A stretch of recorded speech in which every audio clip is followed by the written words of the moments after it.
Something strange has been happening in global trade, and most headlines completely miss it. In the middle of a tariff war that was supposed to slow China down, Chinese exports somehow kept flowing into the United States almost as if nothing had changed. How is that possible when Washington imposed tariffs on hundreds of billions of dollars of Chinese goods? That question is the doorway into a much bigger story. Most people think tariffs simply block trade, raise taxes on imports, factories slow down, and production moves elsewhere. Clean, simple, predictable. But here's what mainstream analysis gets wrong.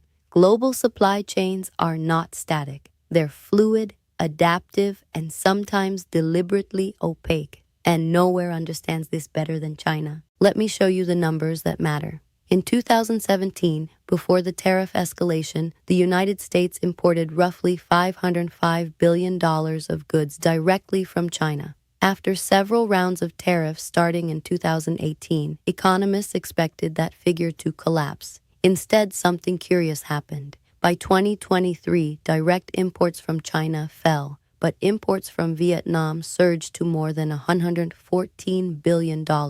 That's a massive jump from just $46 billion in 2017.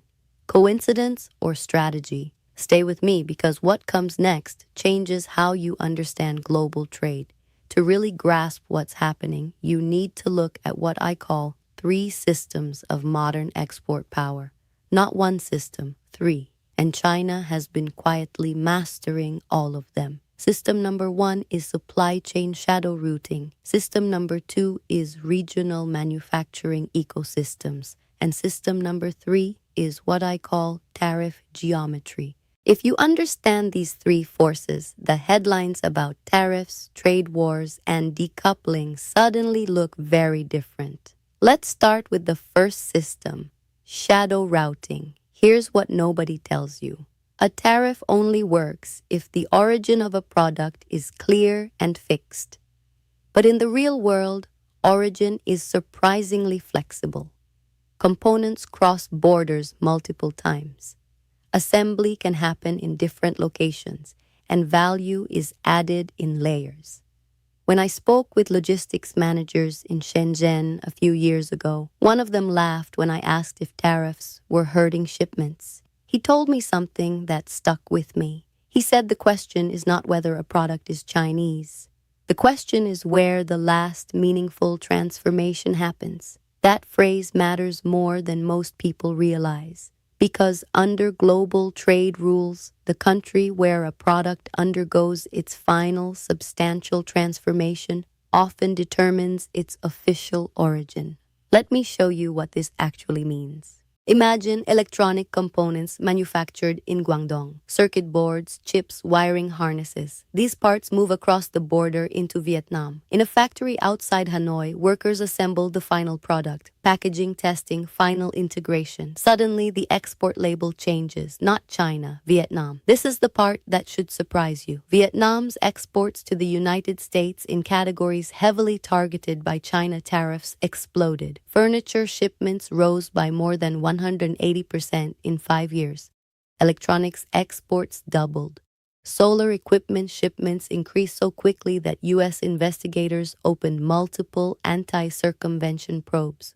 Most people see Vietnam winning manufacturing share, and to some extent that's true. But here's what really matters. A senior trade economist once told me off the record that what we're witnessing is not simple relocation. It's network expansion. Chinese firms, suppliers, and logistics operators extending their production map across Southeast Asia while maintaining control of the high-value components. If you want to understand the China-Vietnam trade boom, just look at intermediate goods. Between 2018 and 2023, Chinese exports of industrial inputs to Vietnam surged dramatically. Machinery, electronic parts, steel components, plastics, chemicals. In several categories, the growth rate exceeded 35%. So here's the paradox. The tariffs were designed to weaken China's export machine. Instead, they forced that machine to become more geographically flexible.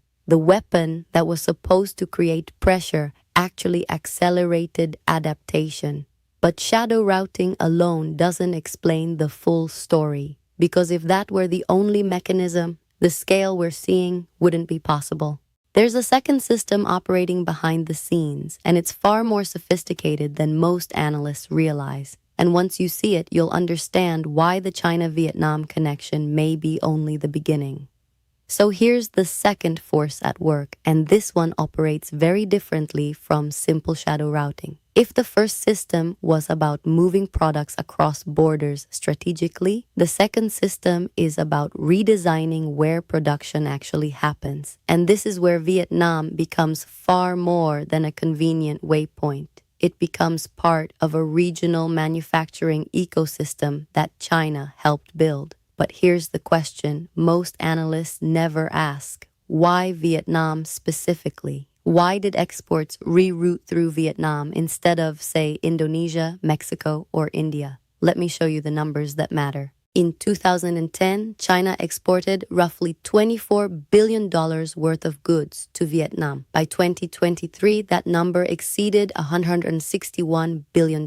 This is not normal trade growth. That's a six-fold expansion in just over a decade. Even more interesting, a huge portion of those exports are intermediate manufacturing inputs, electronic components, industrial machinery, precision parts, chemicals, and plastics used in assembly lines. Here's what nobody tells you about the Vietnam manufacturing boom.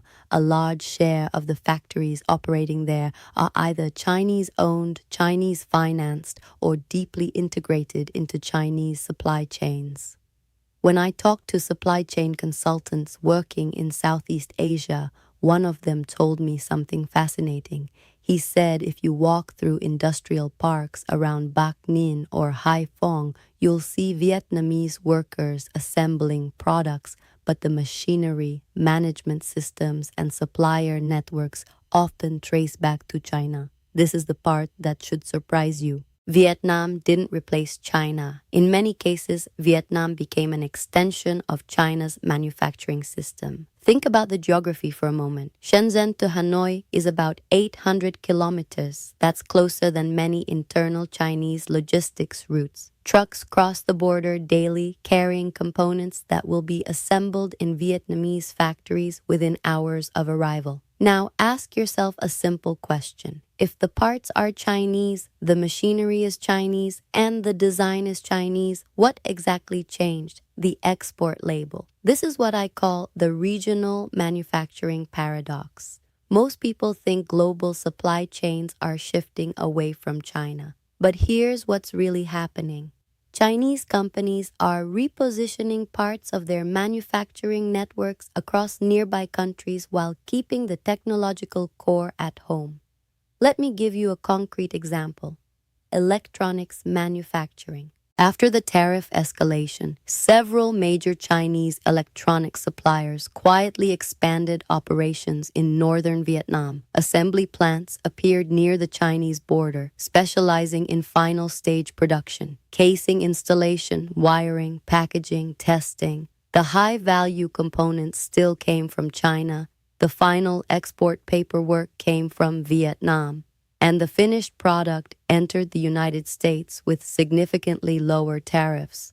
This is the part that makes policymakers nervous, because tariffs were supposed to encourage diversification away from China, but what they sometimes created instead was diversification around China. Here's what matters. Supply chains follow efficiency, not politics. Vietnam offers lower labor costs than coastal China. Average manufacturing wages in Vietnam remain roughly half those in many Chinese industrial regions. At the same time, the infrastructure connecting northern Vietnam to southern China has improved dramatically. Rail links, highway corridors, cross-border logistics zones, all designed to move components quickly between the two economies. A logistics manager I spoke with once described it perfectly. He said, think of southern China and northern Vietnam as one giant factory floor separated by a customs gate. Now stay with me, because what comes next changes the entire picture. Even with shadow routing and regional ecosystems, there's still one puzzle left. Tariffs don't just depend on where a product is assembled. They depend on how trade rules define origin, value addition, and transformation. And this is where the third system enters the story. If the first system is about routing products and the second system is about expanding manufacturing networks, the third system is about mastering the math of tariffs themselves. Because here's the uncomfortable question. What if companies aren't just moving factories? What if they're engineering supply chains specifically to pass tariff thresholds? This connects to something even bigger, and I'll show you in a minute. Because once you understand how tariff geometry works, you'll realize the China-Vietnam trade story isn't just clever logistics. It's something much more strategic and potentially much more disruptive for global trade policy. So let's talk about the third system, because this is where the story moves from logistics into strategy. If shadow routing moves goods and regional ecosystems move factories, the third force reshapes the rules themselves. I call it tariff geometry. And once you understand it, global trade starts to look less like economics and more like engineering. But here's the question you should be asking. How do companies legally change a product's national identity? It comes down to something called rules of origin. These are the legal formulas governments use to determine where a product is officially from. And here's what mainstream coverage often ignores. Those formulas are surprisingly technical. Sometimes the rule says a product must undergo substantial transformation. Sometimes it requires a specific tariff classification change. And sometimes it requires a minimum percentage of value added inside the exporting country. This is where the geometry begins. Let me show you the numbers that matter. In many manufacturing sectors, the rule of origin threshold sits around 40% regional value content, not 50%, not a vague majority. This is often 40%, sometimes 45%, depending on the agreement. This is the part that should surprise you. If a Chinese component accounts for 60% of the value, but the remaining 40% of the manufacturing process happens in Vietnam, the final product can sometimes legally qualify as Vietnamese origin, and that changes everything. When I spoke with a trade compliance consultant who works with multinational manufacturers, he explained it like a mathematical puzzle. Companies analyze the cost structure of every component, every assembly step, every piece of labor. Then they redesign the production process to cross the origin threshold, add testing facilities in Vietnam, move packaging operations there, shift final assembly, source a few additional parts locally. Suddenly, the value calculation flips. This is not about hiding origin. It's about engineering origin. Here's what nobody tells you about modern trade wars. The real battlefield is often spreadsheets. Now here's the uncomfortable truth. Tariffs rarely destroy supply chains. They reshape them. Between 2018 and 2023, U.S. tariffs targeted more than $360 billion of Chinese goods. That sounds massive, and politically it was. But global manufacturing networks didn't simply collapse. They reorganized. Let me give you a concrete statistic that should make policymakers pause. During the same period that U.S. imports from China declined, imports from Vietnam, Thailand, and Malaysia surged. Combined, those three countries increased exports to the United States by well over $140 billion. So here's the paradox. The goal was decoupling. The result in many sectors was redistribution. If you want to understand global manufacturing today, just look at electronics supply chains. A smartphone assembled in Vietnam might contain processors fabricated in Taiwan, circuit boards manufactured in China, memory chips from South Korea, and camera modules from Japan.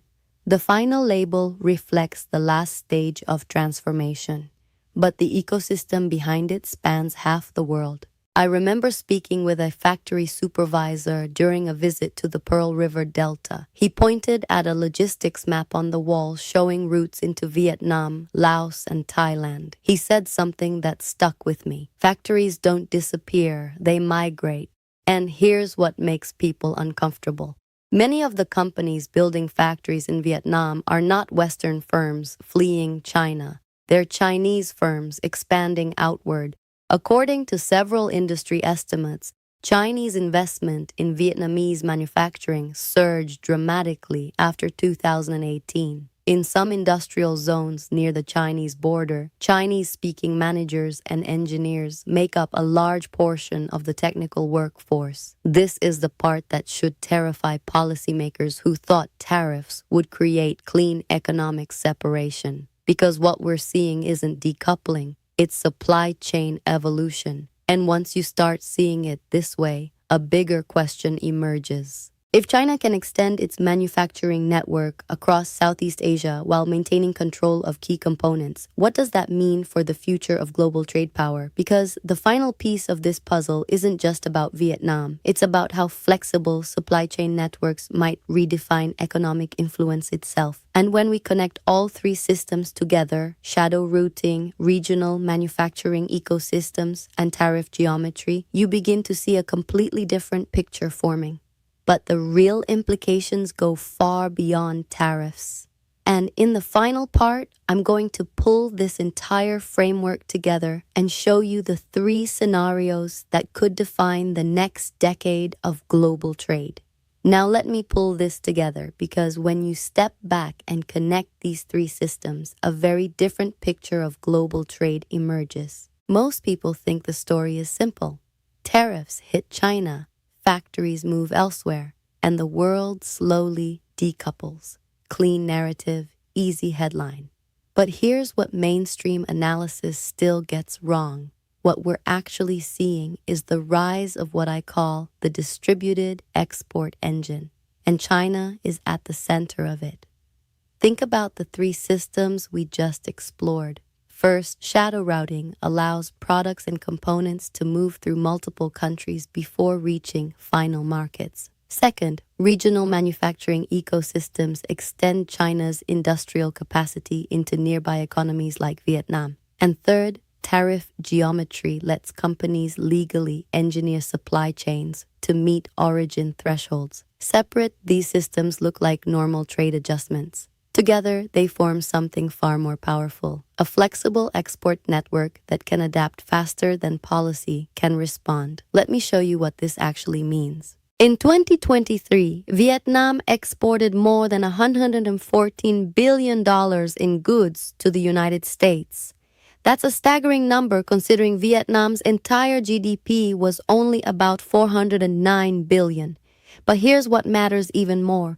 During the same year, Vietnam imported roughly $110 billion worth of goods from China. Do you see the symmetry? A senior economist I once spoke with described it bluntly. He said Vietnam in many sectors is acting less like an independent manufacturing competitor and more like a processing hub within a larger Asian supply chain network. This is the Vietnam conduit paradox. Most people see Vietnam winning from the trade war. And it is benefiting. Jobs are growing, factories are expanding, exports are booming. But here's what's really happening beneath the surface. Much of that growth still relies on Chinese inputs, Chinese logistics, and Chinese industrial ecosystems. If you're finding this valuable, hit that like button because understanding this system is crucial for seeing where global trade might go next.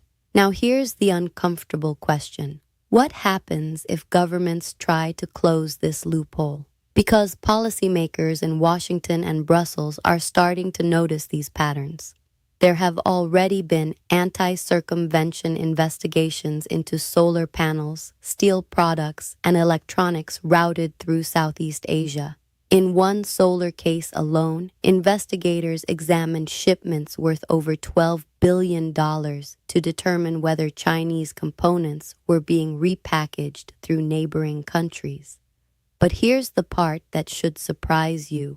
Even when governments crack down on one route, supply chains often reconfigure again. Factories shift, components move elsewhere, production steps get redistributed. Remember the factory supervisor I mentioned earlier who said factories migrate? That insight captures the deeper truth of globalization. Manufacturing today behaves more like a network than a location, and networks are incredibly resilient. So where does this lead over the next decade? Let me give you three possible scenarios. Scenario 1, the network expansion model. In this future, Chinese companies continue building manufacturing capacity across Southeast Asia, Vietnam, Thailand, Indonesia, Malaysia.